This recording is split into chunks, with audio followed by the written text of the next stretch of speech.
28 mwasi azongi na chambre mosusu na mwana douleur asimbi libumu afukami abandi kobondela liboso ya mwana nalobi nzambe eloko nini nasali mpona merite pasi ya boye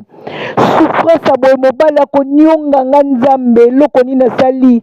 na pasi wana mobali alamusi ye na makasi akende olambela ye na ndumba na ye aye alambeli bango atieli bango na mesa servi mobali alingaki ndumba wana abengi ye alobi bongo servi ka ye oservi nga te alobi ezala mbala no asuka nga nakoko servi yo biloko oza liboma na mutu na yo